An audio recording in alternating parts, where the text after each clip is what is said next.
There's a secretive group in Turkey who follow Jewish traditions in private and Muslim ones in public, but really aren't quite either. They've kept themselves secret for 350 years, growing to 100,000 at their height.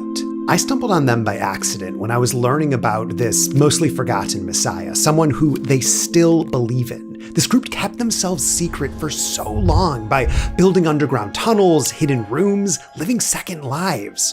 For the last year, I've been chasing them down. Who is this group? Why are they so secretive? And how have they lasted so long? This is the story of the Dönme. You see, in 1666, the majority, or at least a third, of Jews believed that the Messiah had come, a guy named Shabtai Tzvi. That was my last video.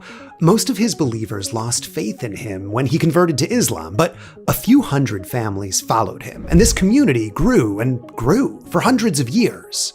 They took root in Salonika, in Greece, and soon after they form, they break into 3 different groups, and those groups won't even marry each other. But these groups do share holidays centered around Shabtai Tzvi's, their messiah's, life. And they have this unique set of commandments. To the outside world, they present as Muslim. They appear in mosques, they wear the clothing, but in secret, they follow many Jewish traditions, like celebrating Purim and singing Kaddish and lighting Shiva candles, morning candles, in the Jewish way. Rule number 1 was you don't talk about it to the outside. In some neighborhoods, they built secret passages between their houses, leading to windowless rooms where they could hold their prayer services. They had secret prayer books and candle vigils by the sea, waiting for his return, waiting for their Messiah's return. And they had their own cemeteries, which meant they weren't completely hidden. Outsiders knew something was up. Rumors started to spread, and I'd love to pin an exact year on this, but they kept spreading again and again and again. So I'm going to summarize all of those various rumors very quickly. But rumors started to spread that they existed. A small leak here or there. They became a lightning rod for conspiracy theories. I mean, come on. Secretly Jewish Muslims? Yeah, no one likes that. Sounds like a great way to upset everyone. So the accusations ranged from orgiastic wife-swapping rituals to toppling the Ottoman Empire and then running the next one, which, no, they didn't do that. Their very name, Dönme, is a derogatory term meaning turncoats. They prefer ma'aminim, believers, or even Salonican, but Dönme stuck. So for decades, centuries, they kept it all secret. They grew to about 100,000 people by the end of the 1800s.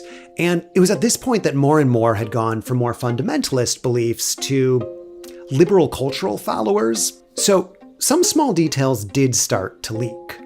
But with all of the conspiracies, I just mentioned a few, it became near impossible to separate fact from fiction. Conspiracy theorists quoting academics, academics quoting conspiracy theorists, a long cycle of dubious sourcing. And most of the evidence is gone. In 1917, a bunch of Salonika was burned down, the Jewish and German neighborhoods. And as part of the great population exchange of Greece and Turkey, the Dönme moved to Istanbul, mostly without their belongings, driven into poverty by the wealth tax in the 1940s and a pogrom that happened in 1955, and a bit of an effort after that, in part targeted this community, and they slowly died away. But in 2015, a scholar, finally, after 300 years, told their story. Now, a quick aside for how he did this. First, he taught himself their near-dead languages. Then he hung out at the one known remaining site of the Dönme, their cemetery. And then he waited for people to show up and visit their graves. When people did, he offered to translate their old family documents. These were things that even they couldn't read. So when certain families accepted, he learned their story. He spent 20 years in deep primary research, interviewing, reading, learning. In his book, he says 3,000 still exist. I wanted to better understand, who are they still? Why do they still want to stay secret? But to answer that, I'd need to find one. And so that's what I did. Hi, Jeremy. I've watched both of your videos on Shabtai Tzvi. I'm especially intrigued to see your upcoming exploration of the Dönme. Let's just say the topic strikes close to home for me, I've spent over 3 decades quietly uncovering pieces of a heritage not often discussed. If you're ever curious about anything specific, I might have something to share. With quiet appreciation, not going to share his name. Or rather, he found me. This was someone who says he's interviewed over 2,000 others with Dunme ancestry. I'm keeping his name and information secret. He doesn't even tell his Turkish friends that he's Dunme, as to this day, it can be used as a weapon against him. People lose their jobs still to this secret. I mean, look at these books that were super popular in Turkey. These are books that have all of the conspiracy accusations just stacked up.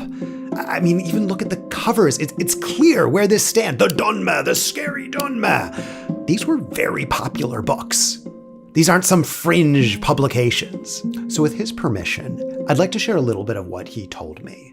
So I'm not going to play him to keep his identity secret, but these are exactly in his own words. Direct quotes. My father was a Dunme, and when I was 9, he told me that his ancestors had followed a prophet who was called Shabtai Tzvi, and they were forced to convert. His ancestors were Jews at heart, but were pretending to be Muslims. He told me about his relationship with religion. I know that I'm a Dunme, of course, but I also thought of myself as Jewish. I thought it was one and the same, and we never Islamized. Nobody was in any of those 3 communities, which is why even today, we don't know much about Islam. We don't celebrate any festivals, any holidays. We don't ever go to pilgrimage to Mecca. We've disassociated ourselves from that. I mean, I don't think we ever associated ourselves to start with. If you go back 350 years, it wasn't really something that we lived by. On the conspiracies, there's a propaganda war going on. And the thing is, our side never comes forward because our side is secretive.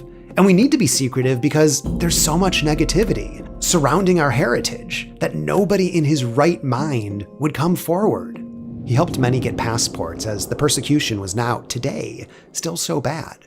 There was a woman, he told me about this, who wouldn't even tell her husband she was Dunme, even though it cost her the ability to leave her country. Today, well, here's what he said.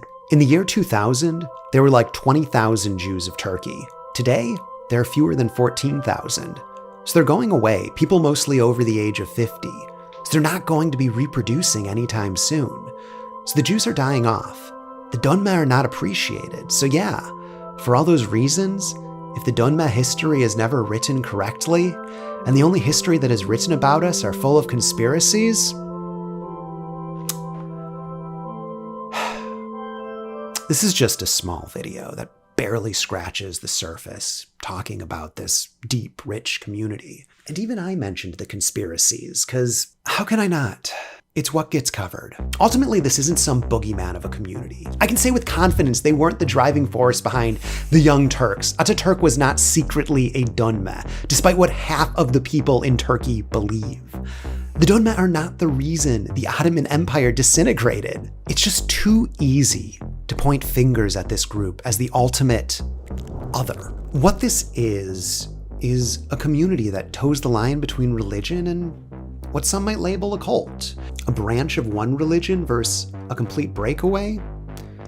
It's not quite so black and white. With the Dunme, we have this encapsulation of the gray area that, I can feel separates and ties these 2 religions together, which is what makes it so interesting to me, but also so dangerous. Even today, there are descendants of the Dunme who are surprised when they learn about their heritage, sometimes proud of it. And also today, there are the small few who still believe.